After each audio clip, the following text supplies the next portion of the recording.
ఈ భౌమ నరకంలో పడగానే లెక్కలేనన్ని సంవత్సరాలు వ్యర్థంగా గడిచిపోతూ ఉంటాయి. సంవత్సరాలంటే జీవం పుట్టక చావటం అనేటువంటిది కూడా. జీవి మాత్రం ఈ కాలాన్ని గుర్తించడు. ఎందరో జీవులు స్వర్గంలో 60,000 సంవత్సరాలు ఉంటారు, మరికొందరు 80,000 సంవత్సరాలు ఉంటారు. వారి భోగానుభవం పూర్తి కాగానే ఈ భౌమ అనే ఈ భూమి మీద నరకంలో పడతారు. అంత మంచి స్వర్గాన్ని అనుభవించి భూమిలో పడితే నరకమే కదా ఇది. దానికి దీనికి పోలిస్తే ఇది నరకమే. పాతాళానికి దీనికి పోలిస్తే ఈ భూమి స్వర్గము. మనము కష్టం వచ్చిందనుకోండి, మనకన్నా ఎక్కువ కష్టపడే వాళ్ళని చూసి సమాధానం తెచ్చుకోవాలి మనం. అంతేగాని మనకన్నా ఎక్కువగా డబ్బు ఉండేవాడిని చూసి కుళ్ళు పడకూడదు మనం. నిన్ను చూసి నీ లెవెల్ చూసుకొని, నేను ఆ లెవెల్లో ఉంటే, నేను స్వామీజీ నాకు ఈ లెవెల్ తీసుకొచ్చి పెట్టారంటే నేను ఎక్కడ ఉన్నా నేనప్పుడు అది జ్ఞాపకం చేసుకో. నువ్వు ఏ సమయంలో ఏం చేస్తూ ఉంటివి, నువ్వు ఈ లెవెల్లో వచ్చి స్వామీజీ దగ్గర కూర్చొని ఈరోజు మహాభారతం వింటున్నావంటే నీ లెవెల్ ఏమిగా ఉన్నావు ఇప్పుడు నువ్వు. అంతకన్నా భాగ్యంకి ఇది స్వర్గం. ఇంతటితో నువ్వు ఆనందపడాలి. కానీ ఇంతకన్నా ఎక్కువ వాళ్ళు అట్లున్నారు అంటే కుళ్ళు పడి పైకి ఎక్కలేవయ్యా నువ్వు. సంతోషపడి గోవింద గోవింద గోవింద అని అంటుంటే మనకు తెలియకనే అట్లా అట్లా అట్లా కొండను ఎక్కేసిపోతూ ఉంటాం. అంత చెప్పాలి. కానీ ఆ పైన ఉండేవాడిని చూసి వాడితో నేను వెళ్ళాలి అని మంచితనానికి వెళ్ళాలి. కానీ కింద ఉండేవాడిని చూసి పాపం ఇంకా 100 మెట్ల వరకు కిందనే ఉన్నారు పాపం, నేను పర్వాలేదే 10 మెట్లు 100 మెట్లు ఎక్కానే అని సంతోషంతో ఎక్కువ. నువ్వు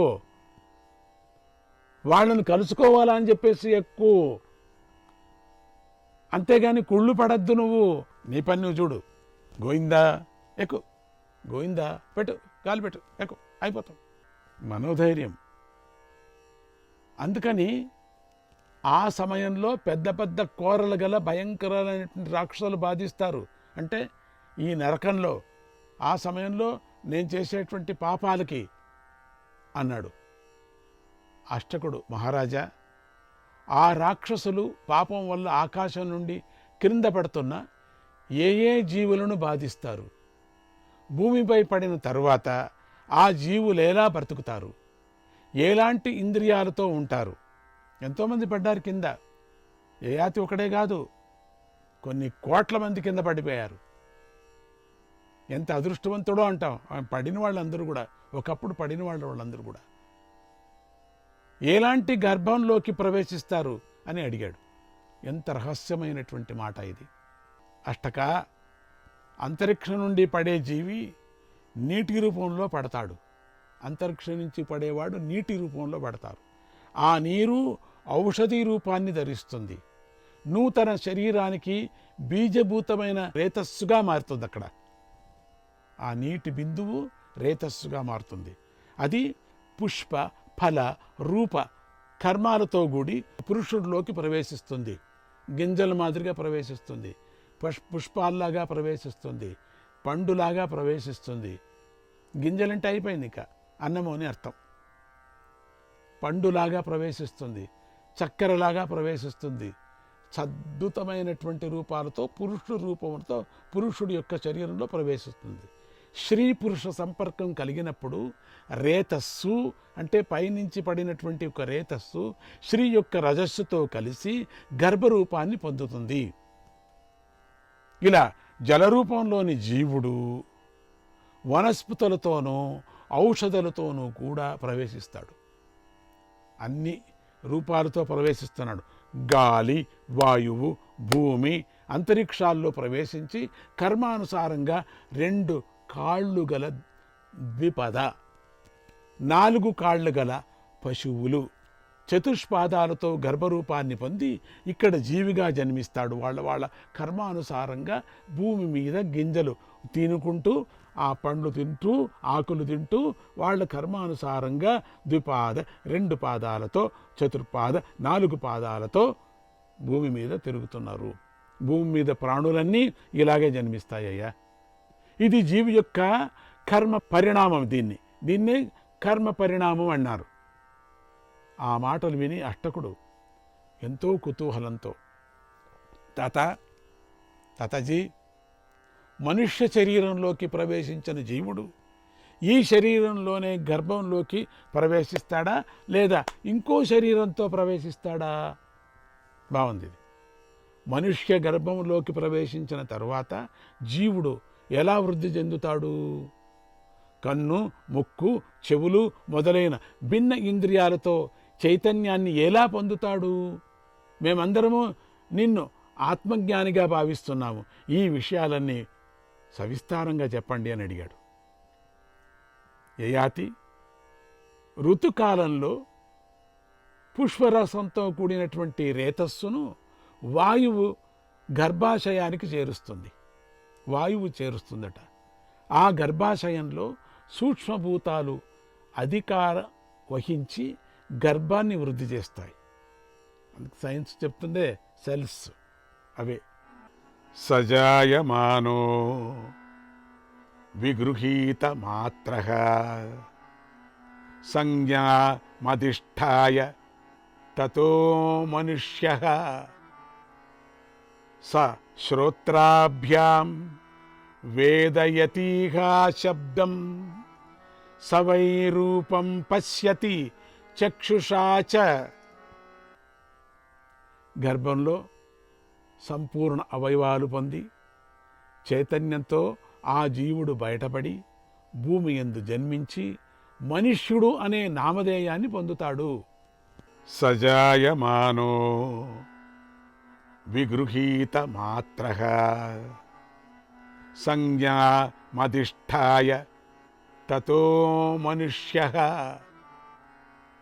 స శ్రోత్రాభ్యాం వేదయతీహ శబ్దం స వై రూపం పశ్యతి చక్షుషా చ. చూడండి, స్వర్గం నుంచి పడినటువంటి వాళ్ళు మనమంతా అక్కడి నుంచి వచ్చిన వాళ్ళే. కర్మానుసారంగా పుట్టాం మనం. ఒక్కొక్కరు ఒక్కొక్కగా పుట్టారు. 2 పాదాలతో, రెక్కలతో చిత్రంగా పుట్టాం.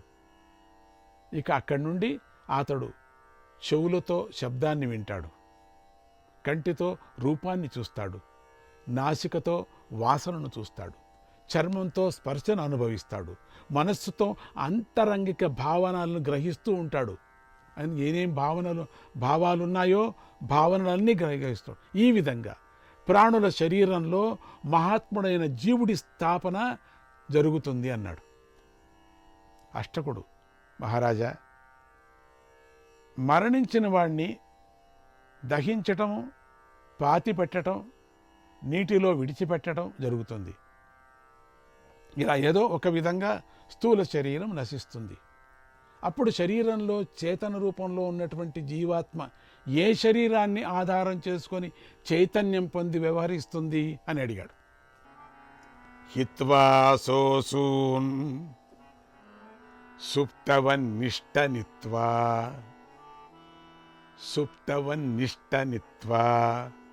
పురోధాయ సుకృతం దుష్కృతం వా అన్యాం యోనిం పవనాగ్రానుసారీ హిత్వా దేహం భజతే రాజసింహ. యయాతి చెప్తున్నాడు, అష్టక, ఆ ప్రాణాలు ఉన్నాయి కదా, అంటే జీవుడు ప్రాణాలను విడిచిన తర్వాత నిద్రిస్తున్న వాడిలాగా స్థూల శరీరాన్ని విడిచిపెడతాడు. ఎప్పుడు ప్రాణాలు వదులుతున్నాడో నిద్రిస్తున్నాడులాగా స్థూల శరీరం అంతే, నిద్రపోతున్నాడు. ఆ ప్రకారంగా ప్రాణాలు వదిలిన తర్వాత పుణ్యపాపాలను ముందుంచుకొని వాయువు కంటే వేగంగా సంచరిస్తూ వేరొక పుట్టక స్థానాన్ని పొందుతాడు. పుణ్యాత్మలు పుణ్యజన్మను పొందుతారు, పాపాత్మలు పాపజన్మను పొందుతారు. పాపకర్మలు చేసిన వారు కీటకాలుగా, పక్షులుగా జన్మిస్తారు. వీటి గురించి పూర్తిగా చెప్పడం నాకు ఇష్టం లేదు.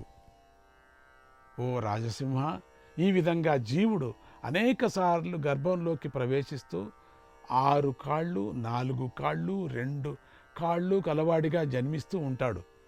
నీకు ఈ విషయాన్ని వివరంగా చెప్పాను, ఇంకేం కావాలో అడుగు అన్నాడు యయాతి. అక్కడ యయాతి కొంచెం రహస్యాన్ని దాచిపెట్టాడు. ఆ రహస్యం ముందు రాబోతుంది. అందుకని అష్టకుడు, తాత, మానవుడు ఏ కర్మ చేసి ఉత్తమ లోకాన్ని పొందుతాడు? అది తపస్సు చేత సిద్ధిస్తుందా, విద్య చేత సిద్ధిస్తుందా? వివరంగా చెప్పు అని అడిగాడు. అప్పుడు యయాతి, తపశ్చ దానంచ శమోదమశ్చ హ్రీరార్జవం సర్వభూతానుకంపా స్వర్గస్య లోకస్య వదంతి సంతః ద్వారాణి సప్తైవ మహాంతి పుంసాం నశ్యంతి మానేన తమో విభూతాః పుంసః సదైవేతి వదంతి సంతః. మానవుడు స్వర్గలోకం చేరటానికి తపస్సు, దానం, శమం, మనోనిగ్రహం, దమం, బహిరింద్రియ నిగ్రహం, సిగ్గు, రుజుత్వం, సర్వప్రాణుల యందు దయ అనేటువంటి ఈ 7 పెద్ద ద్వారాలని సత్పురుషులు చెప్తూ ఉంటారు. అర్థమైందే? ఇంకో పారి చెప్పుతున్నా. తపశ్చ దానంచ శమోదమశ్చ హ్రీరార్జవం సర్వభూతానుకంపా స్వర్గస్య లోకస్య వదంతి సంతః ద్వారాణి సప్తైవ మహాంతి పుంసాం నశ్యంతి మానేన తమో విభూతాః పుంసః సదైవేతి వదంతి సంతః. మానవుడు స్వర్గలోకం చేరటానికి తపస్సు, దానం, శమం అంటే మనోనిగ్రహం, అంటే దమం, బహిరింద్రియ నిగ్రహం, ఇవి సిగ్గు, రుజుత్వం, సర్వప్రాణుల యందు దయ అనేటువంటి ఈ 7 పెద్ద ద్వారాలని సత్పురుషులు చెబుతున్నారు. ఇవన్నీ చేస్తే ద్వారాలు కనపడతాయి. మానవుడి అభిమాన రూపమైనటువంటి చీకటి చేత ఈ 7 ద్వారాలు ఎప్పుడూ కప్పబడి నశిస్తున్నాయి అని కూడా సత్పురుషులు చెబుతూ ఉంటారు. అదీయానః పండితం మన్యమానః యో విద్యయాగంతి యశః పరేషాం తస్యాంతవంతశ్చ భవంతి లోకాః నచాస్య తద్బ్రహ్మ ఫలం దదాతి. అగ్నిహోత్రము, మౌనము, ఆధ్యాయనం, యజ్ఞం అనేటువంటి ఈ 4 కర్మలు అభిమానాన్ని కలిగిస్తాయి. అభిమానంతో పాటు అభయాన్ని కూడా కలిగిస్తాయి. కానీ అవే సక్రమంగాను శ్రద్ధగాను యథావిధిగాను చేయలేకపోతే మానవుడికి భయాన్ని కలిగిస్తాయి. అభిమానంతో ఈ 4 కర్మలు చేస్తే అవి అభయాన్ని కలిగిస్తాయి. సక్రమమైనటువంటి కర్మలు 4 కూడా చేయకపోతే భయాన్ని కలిగిస్తాయి. మనకు దాపరించినటువంటి సత్కర్మను ఎప్పుడు మనం చేయాలనే దీన్ని మనకు ఈ నీతి చెప్తుంది. నమానమాన్యో ముదమాదీత న సంతాపం ప్రాప్న యాచ్ఛావమానాత్ సంతః సతః పూజ యంతీహ లోకే నా సాధవః సాధు బుద్ధిం లభంతే. నమానమాన్యో ముదమాదీత న సంతాపం ప్రాప్న యాచ్ఛావమానాత్ సంతః సతః పూజ యంతీహ లోకే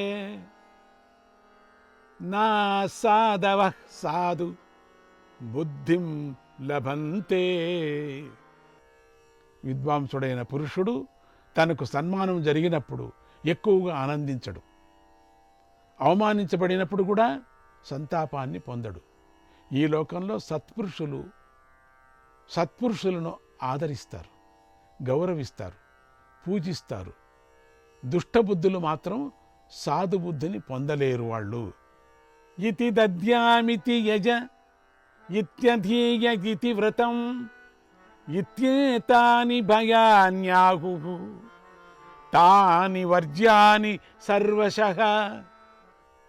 నేను ఇలా దానం చేస్తాను, నేను ఇలా యజ్ఞం చేస్తాను, నేను ఇలా అధ్యయనం చేస్తాను, ఇది నా వ్రతమని అహంకారంతో చేసిన ఈ కర్మలు భయాన్ని కలిగిస్తాయి. ఇతి దద్యామితి యజ ఇత్యధీయ ఇతి వ్రతం ఇత్యేతాని భయాన్యాహుః తాని వర్జ్యాని సర్వశః. నేను ఉత్తమ వ్రతాలను ఆచరించేవాడినని ఎవడు అహంకరించి పలుకుతాడో వాడు పతనమైపోతాడు. కనుక అహంకారాన్ని విడిచిపెట్టాలి. ఏ చాశ్రయం వేద యంతే పురాణం మనీషిణో మానస మార్గరుద్ధం తద్వక శ్రేయస్తేన సంయోగమేత్య పరాం శాంతిం ప్రాప్నుయుః ప్రేత్యచేహ. ఏ చాశ్రయం వేద యంతే పురాణం మనీషిణో మానస మార్గరుద్ధం తద్వక శ్రేయస్తేన సంయోగమేత్య పరాం శాంతిం ప్రాప్నుయుః ప్రేత్యచేహ. అందరికీ ఆశ్రమమైనది అంటే పురాతనమైనది, మనోగతిని నిరోధించేది, విద్వాంసులు చెప్పేది పరబ్రహ్మము. ఆ పరబ్రహ్మము మీకు శ్రేయస్సును కలిగిస్తుంది. అటువంటి పరబ్రహ్మాన్ని తెలుసుకున్న విద్వాంసులు పరబ్రహ్మ ఐక్యం చెంది ఇహపర లోకాలలో పరమశాంతిని పొందుతారు. ఓం శ్రీకృష్ణాయ పరమాత్మనే నమః.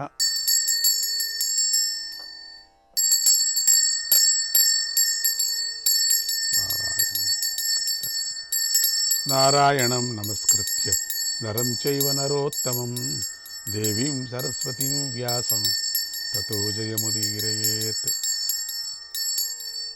కాయేన వాచా మనసేంద్రియైర్నా. నారాయణ. శ్రీకృష్ణాయ పరమాత్మనే నమః.